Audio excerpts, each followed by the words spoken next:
जय हिंद फ्रेंड्स। मेरा नाम अभिषेक है।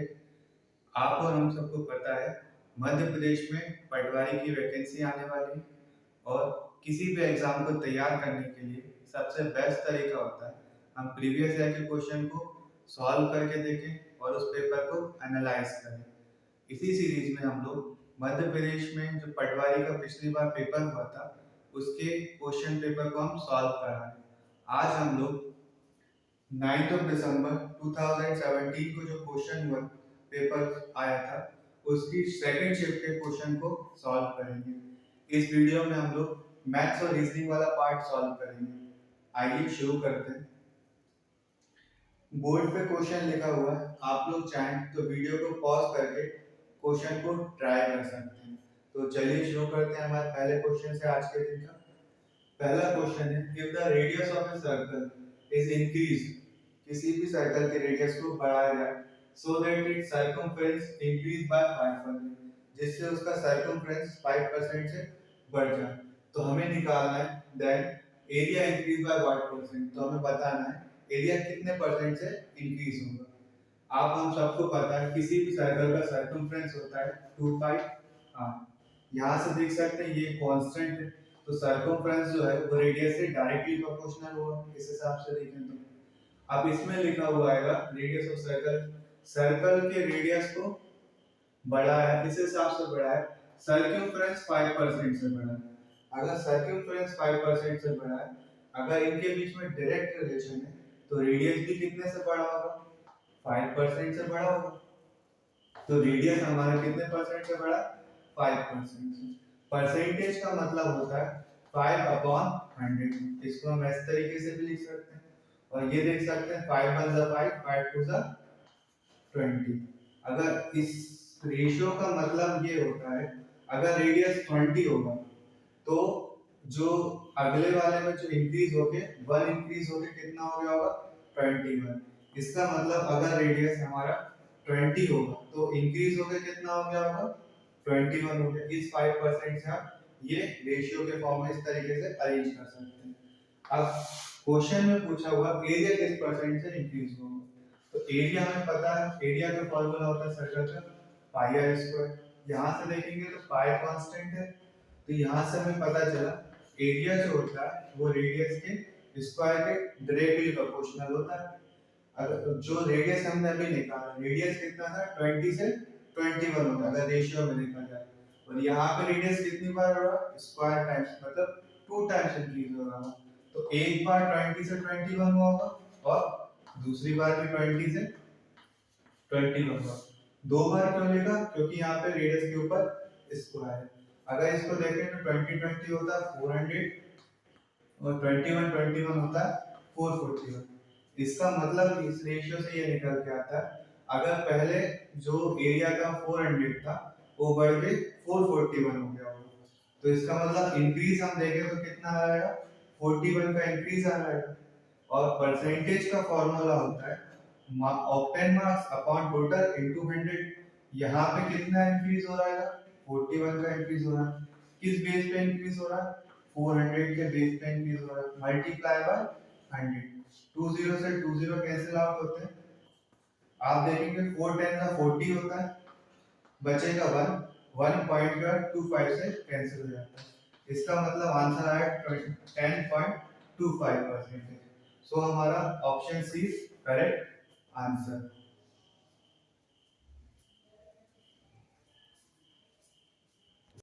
द फ्रैक्शन दिया है 4536 बाय 49896 का। इसको हमें लोएस्ट टर्म में लेके आए, मतलब सिंपलीफाई करना है। चलिए शुरू करते हैं। नंबर है 4536 अपॉन में दिया 49896। अब इसको सिंपलीफाई करने में शुरुआत में आपको दिख रहा है ये 6 है और ये 6 है, तो आप लोग सबसे पहले 2 से ट्राई करेंगे। हम लोगों का ये जो सिंपलीफाई ये जल्दी से जल्दी सॉल्व करना है। इसके लिए सबसे अच्छा तरीका होता है हम सबसे बड़ा नंबर से सॉल्व करना शुरू करें जो हमें पता है और जिसकी टेबल हमें अच्छे से आती है, और इस जो इसको डिवाइड भी कर दें। तो सबसे पहले हम 9 की डिविजिबिलिटी जो टेस्ट है उससे चेक करते हैं। कैसे चेक करते हैं? अगर किसी जो नंबर है उसके सारे टर्म का सम अगर ऐसा नंबर आता है जो 9 की टेबल में आता है तो नंबर 9 से डिवाइड हो जाएगा। चेक करते हैं। जैसे 459 और 639 9980 ये 9 की टेबल में आ गया। फिर ये 9 प्लस 9 कितना होता है 80, ये 9 की टेबल में आ गया। फिर 8 4 12 और 6 कितना होता है 80, 18 18 36, मतलब ये दोनों नंबर 9 की टेबल में आ जाएंगे। तो हम लोग 2 से ना करके शुरुआत 9 से ही कर लेते हैं। जैसे 9 5 सा होता है हमारा 45, बचेगा कितना 3, 3 आएगा नहीं तो ये 0, 9 4 सा 36। अब यहाँ पे देखते हैं 9 5 सा फिर से 45, रिमेन बचा 4, फिर से 9 5 सा 45 बचा 3, फिर आएगा 9 4 सा 36, बचेगा कितना 3, फिर 9 4 सा 36। अब हम लोग फिर से चेक करते हैं 9 से जाएगा या नहीं जाएगा। 5 प्लस 4 9 होता है और ये 5 5 10 14 18, अभी भी 9 की टेबल से ये फिर से चला जाएगा। चेक करते हैं 9 5 सा 45, रिमेन कितना बचा होगा 5, 9 6 सा 54, चला गया। फिर यहाँ पे देखते हैं 9 5 सा 45, 9 6 सा 56, 9 6 सा 54 होता है, बचेगा कितना 8, फिर 9 1 सा 9, रिमेन बचेगा 5, 9 6 सा 54, चला गया। अब 9 से जाएगा या नहीं जाएगा, 6 5 10, अब 9 से नहीं जाएगा। अब हम चेक कर लेते हैं डायरेक्ट 4 से। 4 से चेक करते हैं।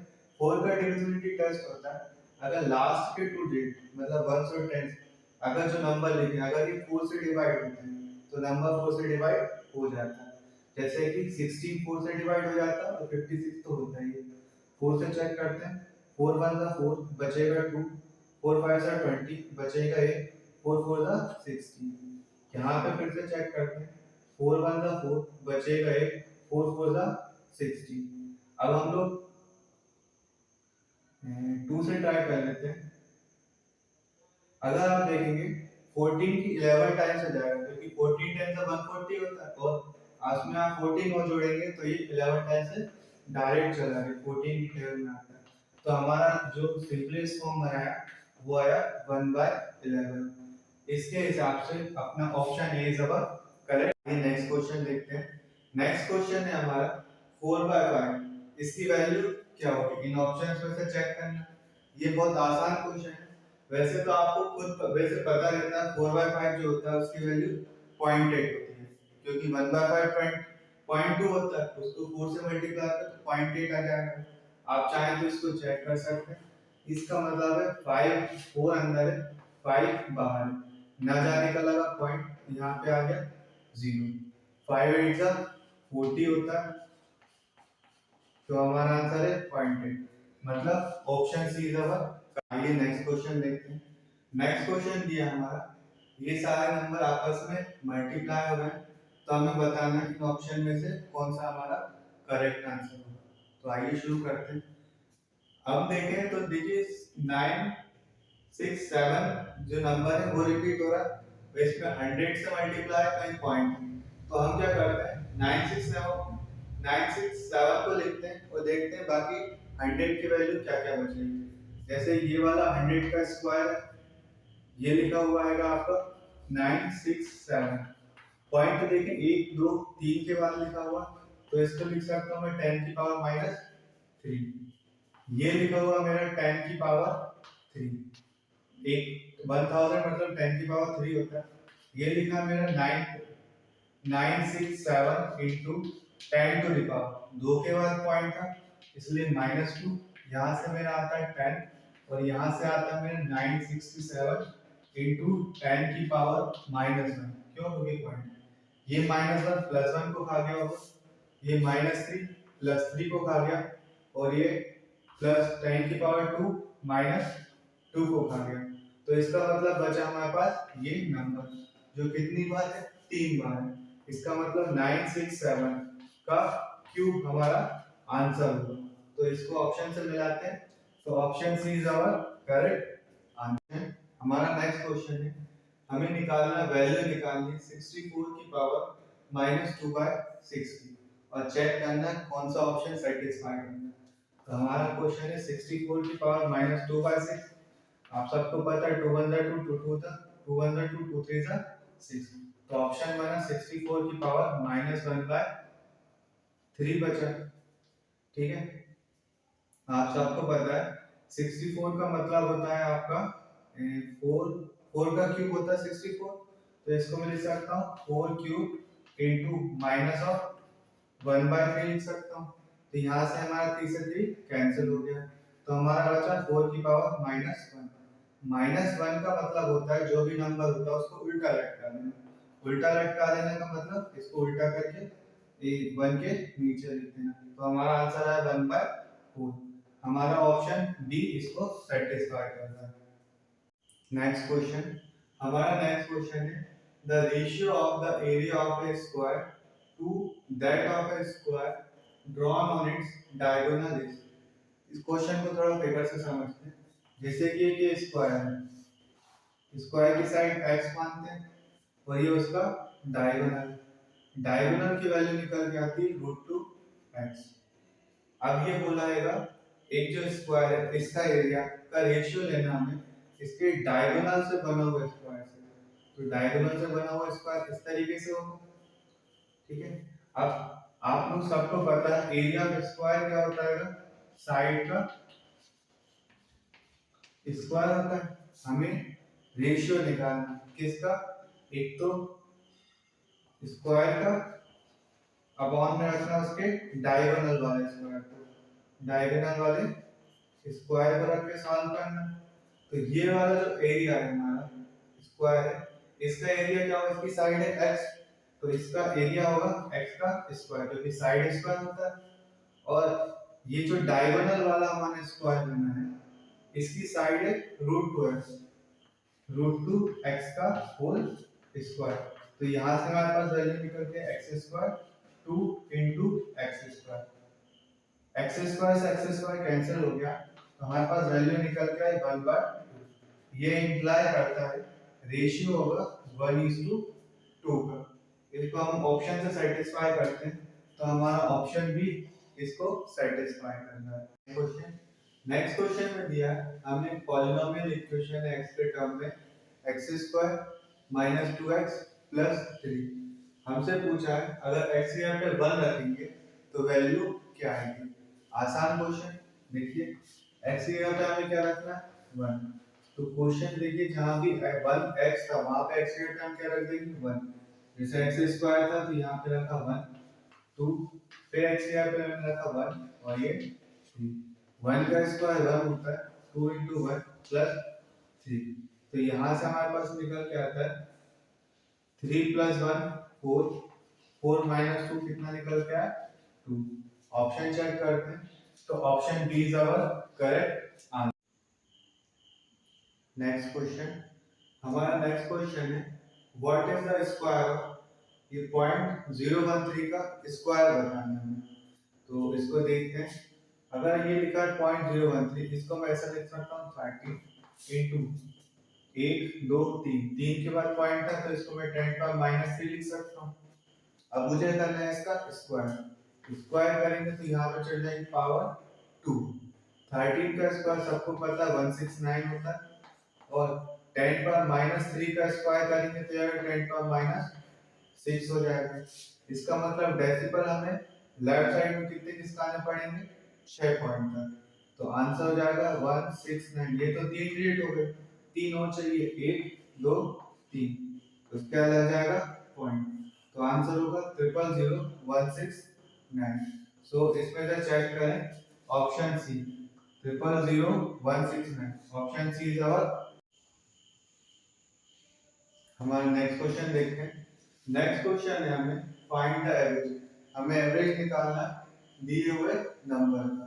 तो एवरेज निकालने का तरीका हम सबको पता है, एवरेज होता है sum of observation upon number of observation. तो देखिए इसमें कौन कौन से ऑब्जर्वेशन दिए हुए हैं। एक दे रखा है 44, एक दे रखा है 57, एक दे रखा है 41, एक 28 और प्लस 30। इसको डिवाइड करना है नंबर ऑफ ऑब्जर्वेशन। तो कितने हमारे 1 2 3 4 5, तो इसको डिवाइड करेंगे हम 5 से। चेक करते हैं इनका सम। 50 प्लस 40 90, 90 प्लस 40 होगा आपका 130, 130 प्लस 20 होगा 150, 150 प्लस 30 होगा 180, और ये 7 प्लस 8 और 8 16, 180, 190, 196, और ये 4 196 मतलब 200, 200 डिवाइड बाय 5, 5 4 20, आंसर हमारा 40। तो इस ऑप्शन से मिलाते हैं तो हमारा option is correct answer. Next question, हमारा नेक्स्ट क्वेश्चन है, एक मैन है जो कंप्लीट करता है सर्टेन डिस्टेंस 6 घंटे में, जितनी भी डिस्टेंस वो चला उसने कितने समय में कवर करी उसे 6 आवर में कवर करा। He cover half the distance at 60 kilometre per hour. मान के चलिए वो यहाँ से यहाँ तक गया होगा डी डिस्टेंस में। हाफ डिस्टेंस मतलब यहाँ से यहाँ तक, डी बाई 2 डिस्टेंस को उसने किस स्पीड से कवर करा है 60 किलोमीटर पर आवर से कवर करा, और साथ ही साथ में लिखा जो बची हुई हाफ है मतलब रिमेनिंग हाफ यहाँ से यहाँ तक डी बाय 2 उसने किस स्पीड पर कवर करी है 90 किलोमीटर पर आवर पे कंप्लीट करी है। What is the distance travel, तो हमसे पूछा है कितना डिस्टेंस ट्रैवल करा। ये स्पीड डिस्टेंस वाला क्वेश्चन है, इसके लिए हमेशा एक ही फॉर्मूला लगता है, speed is equal to distance upon time. अगर आप देखेंगे यहाँ से यहाँ तक की डिस्टेंस ट्रैवल करने में उसे कुछ टाइम लगा और मान के चलते हैं t1 लगा होगा, और यहाँ से यहाँ तक चलने में टाइम लगा होगा t2। अब आप ये सोच सकते हैं डिस्टेंस हाफ है तो टाइम भी हाफ हाफ लगना होगा, लेकिन टाइम हाफ हाफ नहीं होगा। उसका कारण यहाँ पे अलग स्पीड से चला है वो, और यहाँ पे अलग स्पीड से चला है। इस वजह से हाफ डिस्टेंस करने में यहाँ पे अलग टाइम लगा होगा और यहाँ पे अलग टाइम लगा होगा।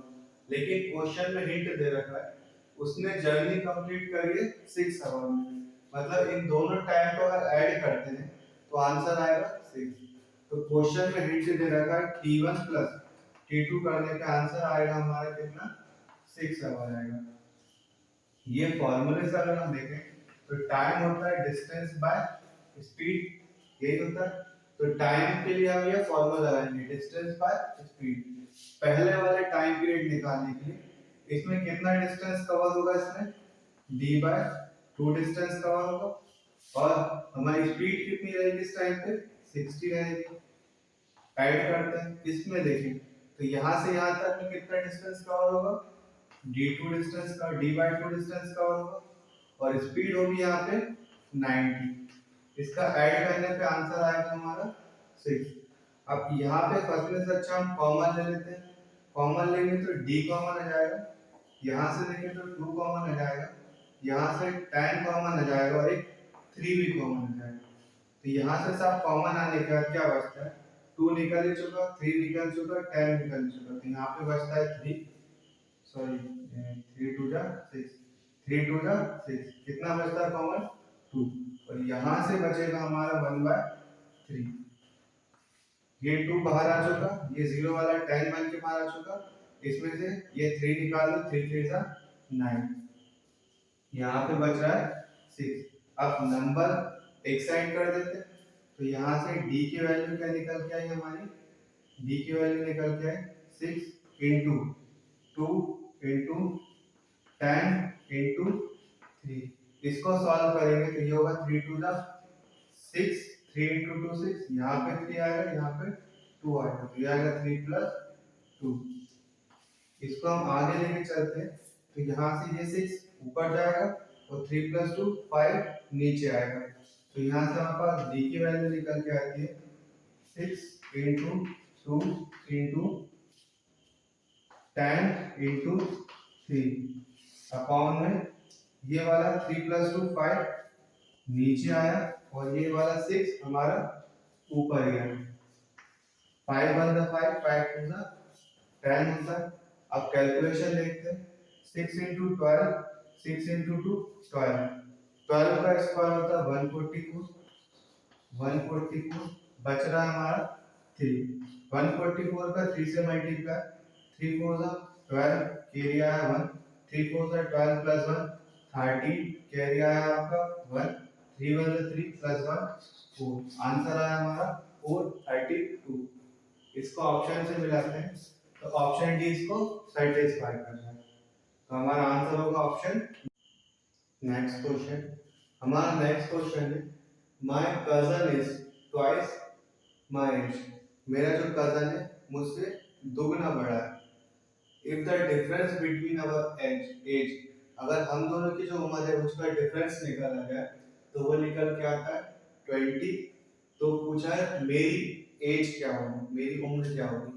तो सबसे पहले तो मैं अपनी एज मान लेता हूँ, मेरी एज मानी मैंने कितनी x, तो मेरी कजन की एज क्या हुई, मुझसे डबल है तो कितनी हो गई ट्वाइस ऑफ x।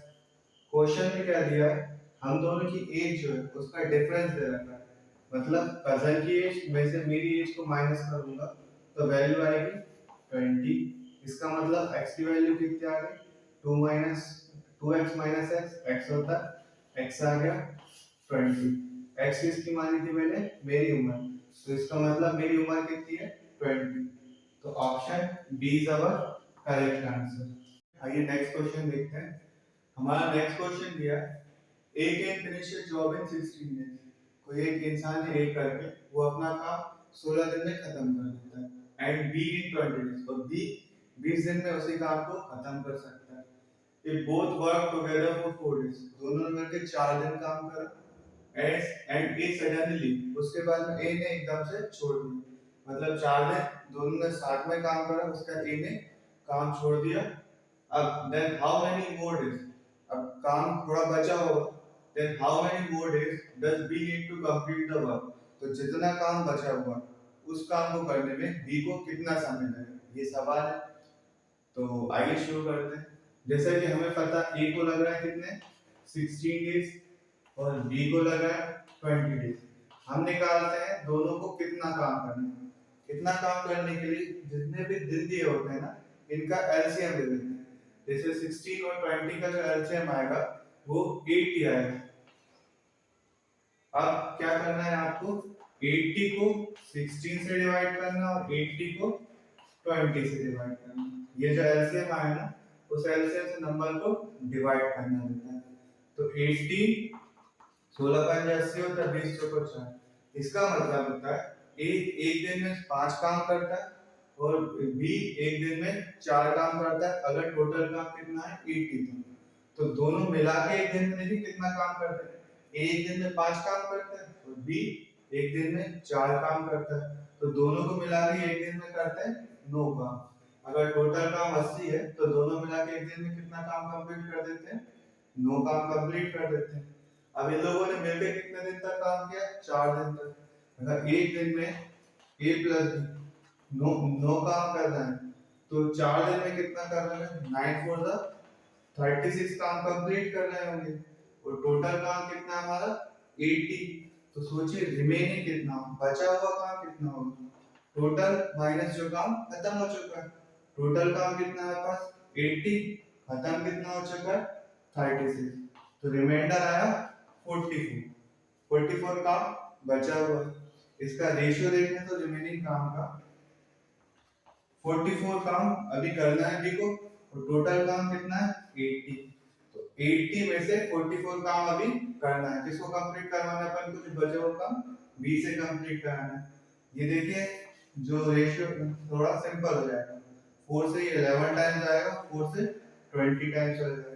इसका मतलब अगर काम 20 है तो 11 काम अभी बचा हुआ है।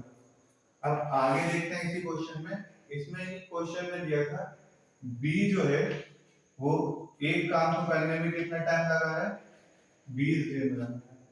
वर्क और टाइम में डायरेक्ट रिलेशन होता है। अगर वर्क बढ़ेगा काम बढ़ेगा, वर्क कम होगा तो काम कम होगा। तो हम यहाँ पे डायरेक्ट कर सकते हैं। तो हमसे पूछा 11/20 वर्क करने में बी को कितना टाइम लगेगा। हम इस नंबर को डायरेक्ट मल्टीप्लाई कर सकते हैं इस 20 से। हमारे पास आंसर क्या आएगा 11 इंटू 20 इंटू 20। 20 से 20 कैंसिल, बचा कितना 11। तो इसका मतलब बी को रिमेन काम करने में कितना टाइम लगेगा, 11 डे लगेगा। ऑप्शन सी हमारा सेटिस्फाई कर रहा है, तो ऑप्शन सी। आइए नेक्स्ट क्वेश्चन देखते हैं। नेक्स्ट क्वेश्चन है 48 men can dig 8 trenches in 20 days। 48 आदमी मिलके 20 दिन में कोई सा गड्ढा खोद देते हैं। How many men can dig it in 15 days।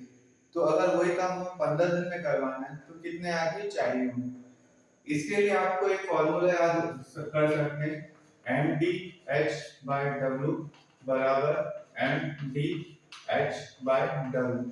ये पहले वाले डाटा के लिए हो जाता है और ये दूसरे वाले डाटा के लिए हो जाता है। यहाँ पे एम होता है कितने आदमी काम कर रहे हैं, डी होता है कितने दिन के लिए काम कर रहे हैं, एच होता है कितने घंटे के लिए काम कर रहे हैं, डब्ल्यू होता है कितना वर्क कर रहे हैं। उसी तरीके से सेकंड डाटा के लिए हो जाता है। अब हमें रिलेशन किसके लिए चाहिए, मैन के लिए और डे के लिए चाहिए इस क्वेश्चन में। तो हम यहाँ से केवल वो वाला पार्ट ले लेते हैं, m1 d1 बराबर हमारा हो जाएगा m2 d2 इस वाले पार्ट के हिसाब से।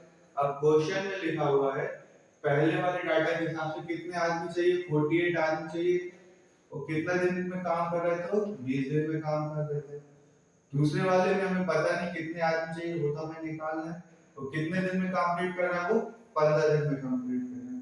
अब यहाँ से देखिए 5 4 से 20, 5 3 से 15, 3 से 48 जाएगा, कितनी बार में जाएगा, 3 से जाएगा 48, 3 1 से 3 बचेगा 1, 3 6 से 18। तो हमारे पास नंबर ऑफ मैन रिक्वायर्ड होगा ये 16 और ये क्रॉस 4, 16 4 16 32 64। तो हमारे पास कितने मैन रिक्वायर्ड होगा, 64 मैन में हमारा काम 15 दिन में हो जाएगा। तो ऑप्शन डी सेटिस्फाई कर रहा है, so option D is our correct.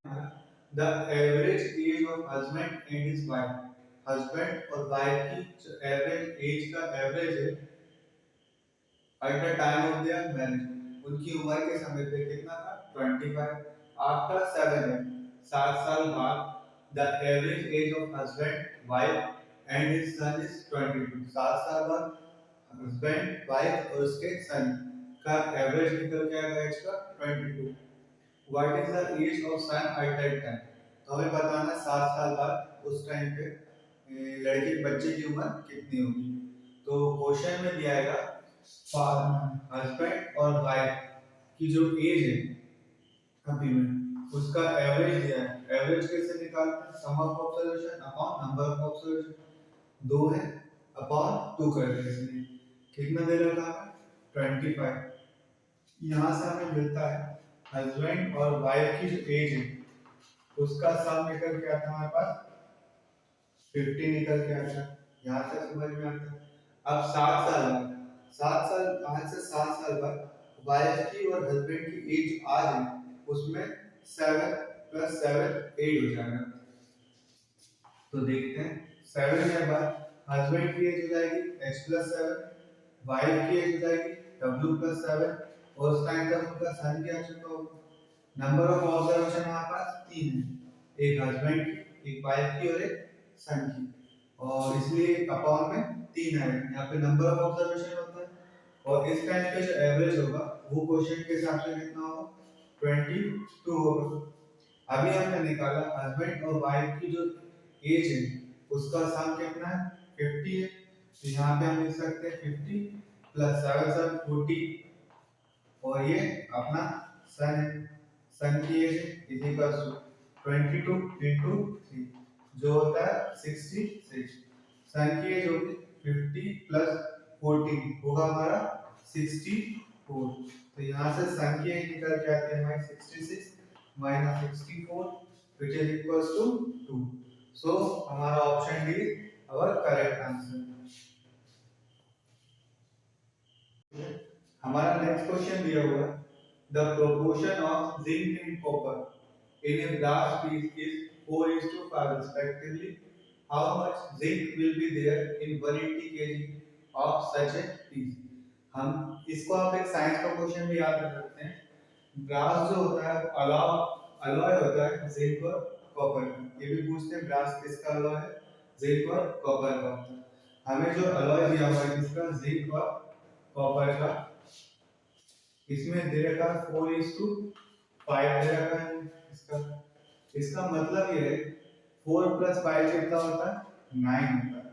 इसका मतलब है अगर जो ब्रास है हमारा उसके टोटल 9 पार्ट करेंगे तो उसमें 4 पार्ट हमारा जिंक होगा और 5 पार्ट हमारा कॉपर होगा। इसका मतलब जिंक ब्रास के अंदर जिंक का अमाउंट कितना है 4/9। अगर टोटल उसके 9 पार्ट हो रहे हैं तो उसमें से 4 पार्ट क्या होगा आपका जिंक होगा। हमसे पूछा जिंक कितना होगा 180 केजी। इसको आप डायरेक्ट सॉल्व कर सकते हैं।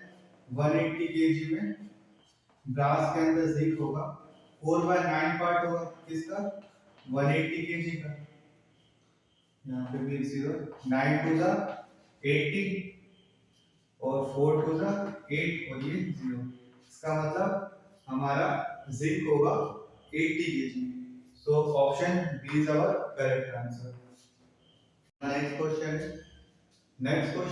the smallest number which must be subtracted from 8, 9, 3, 4 to make it a perfect square।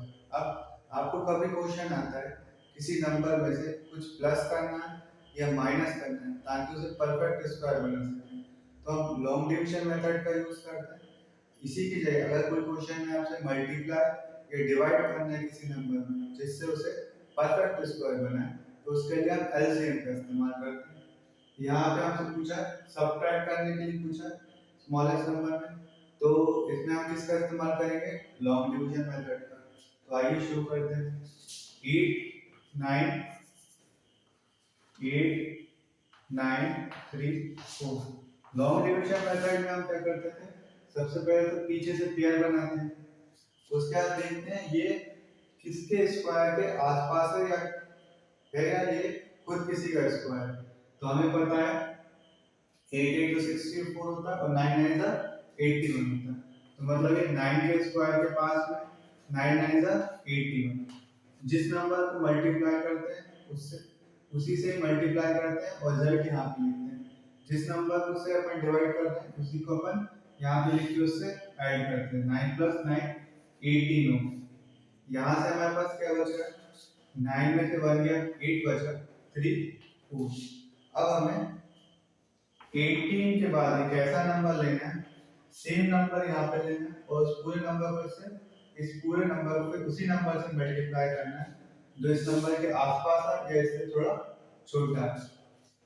तो ये देखिए 800 के आसपास का नंबर है और अगर ये 200 के आसपास का नंबर 200 को 4 से मल्टीप्लाई करेंगे आसपास का नंबर को तो 800 के हम आसपास पहुंच जाएंगे।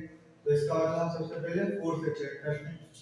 तो 184 मल्टीप्लाई बाय 4 4 4 जा 16 8 4 जा 32 प्लस 1 33 हाथ कैरी आए 4 1 जा 4 प्लस 3 7 आ गए हम इसके पास। तो यहाँ पे 4 आएगा और यहाँ पे 4 आएगा और नंबर हमारा आएगा 7 3 6। अब इनको माइनस करते हैं 4 में से 6 गया 4 + 4 8 होता है। फिर यहाँ 12 हो गया 12 में से 3 जाएगा आपका तो आपका 9 बचेगा 7 में से 7 जाएगा 0। आंसर हमारा 98।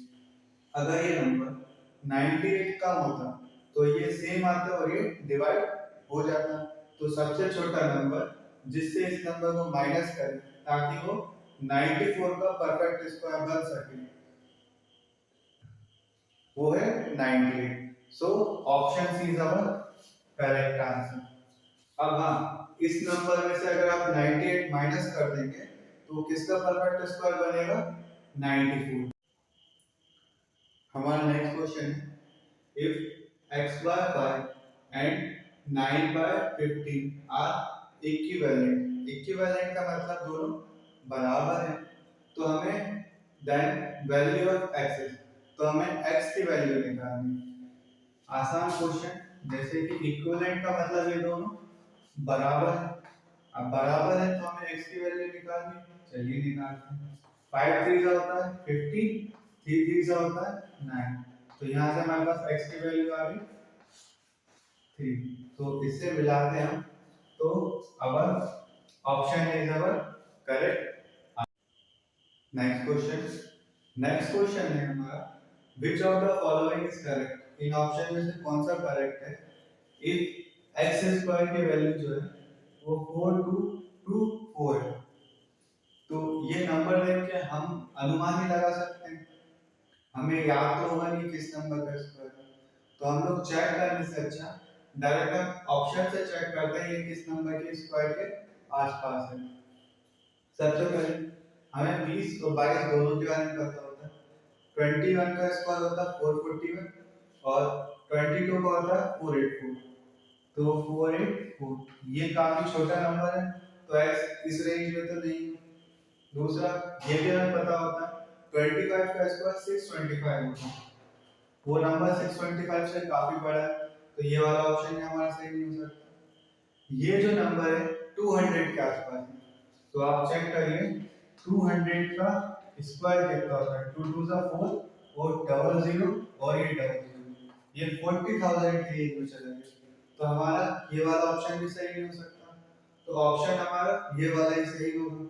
अब ऑप्शन तो हमारा ये वाला सही होगा, हम लोग चेक भी कर लेते हैं, जैसे कि जो ये 65 का स्क्वायर है उससे नंबर छोटा होना चाहिए और 64 के स्क्वायर से बड़ा होना चाहिए, तो चलिए चेक करते हैं 65 का स्क्वायर क्या होगा, 5 5 से 25 और 6 7 से 42, बिल्कुल सही बात है, ये इससे बड़ा है, ये देखिए 4224 है, ये 4225 है, तो उससे बड़ा है। और 64 का और चेक कर लेते हैं हम लोग, 4 4 जा 60 कैरी आया 1, 6 1 जा 6 कम से 5 6 के 24 और एक 25, 25 का 5 कैरी आया 2, 6 6 जा 36 प्लस 2 38, ये वाला नंबर बड़ा भी है इससे, तो इसका मतलब हमारा ऑप्शन है करेक्ट आंसर। नेक्स्ट क्वेश्चन है द ग्रेटेस्ट 4 डिजिट नंबर निकालना है, सबसे बड़ा 4 डिजिट का नंबर बताना है जो खुद में कैसा है परफेक्ट स्क्वायर। तो हमें पता है 4 डिजिट का जो सबसे बड़ा नंबर होता है वो होता है 4 टाइम्स 9 होता है, इससे बड़ा अगला जो नंबर होता है वो 10,000 होता है और वो 5 डिजिट का है। तो इसके लिए हम लोग लॉन्ग डिवीजन मेथड का इस्तेमाल करते हैं। लॉन्ग डिवीजन मेथड हमने इससे पहले वाले क्वेश्चन में देखा है, हम क्या करते हैं जो 99 के आसपास का नंबर है ऐसा नंबर चूज करते हैं जो जिसका स्क्वायर 99 के पास में, तो हम जानते हैं 9 9 जा 81 होता है, रिमाइंडर बचेगा 9 में से 1 गया 8 और 9 में से 8 गया 1 और साथ में साथ ये जो पेयर होता है पीछे वाला ये उधर आता है, जैसे हम डिवीजन को बताते हैं उसी तरीके से जिस नंबर से मल्टीप्लाई करते हैं उसी को हम लोग ऐड कर देते हैं, ये आया हमारा 18, 9 + 9 18 आ गया। अब अगले स्टेप में हमें क्या करना है, 18 के आगे हमें एक ऐसा यूनिट डिजिट रखना है जिसका उससे ही मल्टीप्लाई करने पर हमारा इस नंबर के आसपास आ जाए या यही आ जाए, जैसे छोटा है इससे ज्यादा नहीं चाहिए, तो हम देख सकते हैं ये 180 यहाँ पे इसके 200 के आसपास है, 200 को हम 10 से मल्टीप्लाई करेंगे तो वो 2000 होगा और ये नंबर हमारा 2000 के आसपास है, तो हम डायरेक्ट सबसे पहले 9 से चेक कर लेते हैं, 9 9 जा 81, 8 9 जा 72 प्लस 8 हमारा होता है 80, यहाँ से आया 8 को 9 1 जा 9 और 8 होता है 70, ये देखिए इसके पास का नंबर आ गया, तो इसका मतलब अगला नंबर हमें चूज करना था 9, तो आ गया 1701, इसको सब्ट्रैक्ट करते हैं, 9 में से 1 गया 8, 9 में से 0 गया 0, 8 में से 7 गया 1, 1 में से 1 गया कुछ नहीं, इसका मतलब ये जो 4 डिजिट का नंबर है इसमें से 198 कम होता है, 198 कम होता तो यहाँ पे 1701 आता और ये डिवाइड हो जाता, तो हमें जो नंबर चाहिए वो 4 टाइम्स 9 में से 198 माइनस करके मिल जाएगा, तो देखते हैं हम 9 9 9 9 इसको हमें माइनस करना है 198 से, तो 9 में से 8 गया 1, 9 में से 9 गया 0, 9 में से 1 गया 9 में से 1 गया 8 और 9 में से कुछ नहीं गया 9, इसका मतलब सबसे बड़ा 4 डिजिट का नंबर जो एक परफेक्ट स्क्वायर की है वो है 9801। सो हमारा ऑप्शन सी करेक्ट आंसर। अगर कोई पूछता है ये किसका स्क्वायर है तो ये 99 का स्क्वायर है। आप इस क्वेश्चन में डायरेक्ट टिक भी लगा सकते थे, जैसे हम चेक कर सकते थे सबसे बड़ा नंबर जो स्क्वायर होगा, परफेक्ट स्क्वायर होगा, वो 99 का ही होगा, 48 का। हम डायरेक्ट इसका स्क्वायर करके भी चेक कर सकते थे। हमें एक ऑप्शन में से सी ऑप्शन। नेक्स्ट क्वेश्चन, हमारा नेक्स्ट क्वेश्चन है और ये इस सेशन का लास्ट क्वेश्चन भी है। देखते हैं क्या है। A store marked the price of shirt by 60%। मतलब जो भी प्राइस था उससे 60% बढ़ा के उन्होंने मार्क कर दिया। जैसे हम शर्ट खरीदने जाते हैं तो उस पर टैग लगा होता है, तो उसने जो भी प्राइस में खरीद के लेके आए थे उसका 60% बढ़ा के उस पर टैग लगा दिया, उसी को बोलते हैं अपन mark price. They sell in third at this price, मतलब उन्होंने जितनी भी खरीदी थी, जितनी बेची है, उसमें से 1/3 जो है वो इसी प्राइस पे बेची, 60% increase, and in third at a discount of 20%, और 1/3 जो है उन्हें 20% के डिस्काउंट पे बेची होगी। ये डिस्काउंट हमेशा मार्क प्राइस पे दिया गया होगा, तो मार्क प्राइस पे दिया। एंड रिमेनिंग थर्ड, बाकी जो बची तीन है उसे किस पे डिस्काउंट पे बेचा है, 50% के डिस्काउंट पे बेचा है। On mark price, what percentage will be the overall profit or loss? तो हमें बताना है दुकानदार को कितना फायदा हुआ और कितना नुकसान। तो उसने वन थर्ड करके बेची, तो हम मान लेते हैं उसने तीन जो शर्ट थी वो खरीदी और उसे ही बेचा है। इससे हमें 1/3 लेने में आसानी हो जाएगी, क्योंकि 3 का 1/3 1 होगा। इसको हम इस तरीके से चूज कर सकते हैं। तो मान के चलते हैं उसने जो भी शर्ट खरीदी वो 100 रुपए की होगी और उस पर उसने मार्क प्राइस 60% बढ़ा दी, तो 100 का 60% सबको पता है कितना होता है, 60 होता है। तो उसने मार्क प्राइस कितनी डाली, 160। तो मतलब 100 रुपए की शर्ट है, उसने मार्क प्राइस डाल के रखी है 160। अब इसमें क्या बोला है, एक शर्ट मतलब 1/3 जो है उन्होंने जिस मार्क प्राइस है उसी पे बेच दी, तो उन्होंने कितने पे बेच दी, 160 पे बेच दी। फिर एक और शर्ट उन्होंने 20% पे डिस्काउंट पे बेची। 20% किसका डिस्काउंट, 160 का, मार्क प्राइस पे 20% का। तो इसका 20% देखते हैं हम कितना आता है। आप ऐसे भी चेक कर सकते हैं, 160 का 10% होगा 60, तो 20% होगा 32। तो 160 पे 32 का उन्होंने डिस्काउंट दे दिया 20%। यहाँ से 0 में से 10 में से 2 गया 8, 5 में से 3 गया, बचा 2 और 1। मतलब एक शर्ट उन्होंने बेची 128 की, जिस पर प्राइस आ रहा था 160, इस पे 20% उन्होंने डिस्काउंट दे दिया, तो बड़ी आपकी शर्ट 128 की। रिमेनिंग थर्ड मतलब जो आखिरी बची उसे 50% डिस्काउंट पे बेचा है मार्क प्राइस पे। 50% का मतलब होता है ठीक आधा कर देना। तो जो एक और शर्ट थी वो 160 का प्राइस था, उस पे 50% का डिस्काउंट पड़ने पर उसकी कीमत आधी हो गई, तो वो शर्ट उन्होंने 80 रुपए की बेची होगी। तो हम चेक करते हैं उसने कितने रुपए की शर्टें बेची। यहाँ से 8 आता है, फिर 6 2 8 और 8 16 का 6 कैरी आएगा 1 2 3। इसका मतलब उन्होंने बेचने के बाद सेलिंग कितनी करी है, 368 की। शर्ट कितनी है, 3, हर शर्ट 100 रुपए की, तो 3 शर्ट का कॉस्ट प्राइस यहाँ से हम देख सकते हैं। कॉस्ट प्राइस 3 शर्ट की कितनी हो गई, कॉस्ट प्राइस 3 शर्ट की हो गई 300 रुपए, 100 into 3 300 rupees. Selling price 3 shirt की कितनी निकाली हमने, 368 निकाली। इसका मतलब सेलिंग प्राइस ज्यादा है, कॉस्ट प्राइस कम है, तो उसे प्रॉफिट होगा। प्रॉफिट कितने का होगा, यहाँ से पढ़ा पता चला 68 का। अब हमें निकालना है प्रॉफिट परसेंटेज। तो प्रॉफिट परसेंटेज निकालने का जो फॉर्मूला होता है वो होता है profit upon cost price into 100। तो हमारे क्वेश्चन के हिसाब से प्रॉफिट हमें हुआ 68 का, कॉस्ट प्राइस कितनी थी हमारी 300 रुपीज मल्टीप्लाई बाय 100, 20 से 20 कैंसिल होगा, 3 से करेंगे इसको, 3 से आप ऑप्शन के हिसाब से चेक कर सकते हैं। 3 को 22 से मल्टीप्लाई करेंगे 60 से, इसके बराबर आ गया। तो आप 3 को 22 से मल्टीप्लाई करेंगे तो आएगा 66, उसमें 2 ऐड करेंगे तो आ गया हमारा 68। तो यहाँ से हमारा ऑप्शन जो बी है इसको सेटिस्फाई करना है। तो हमारा आंसर होगा 22/2/3% का दुकानदार को प्रॉफिट हुआ। तो आज के इस सेशन में इतना ही। अगर आपको वीडियो अच्छा लगा तो वीडियो को लाइक करिए, चैनल को सब्सक्राइब कीजिए और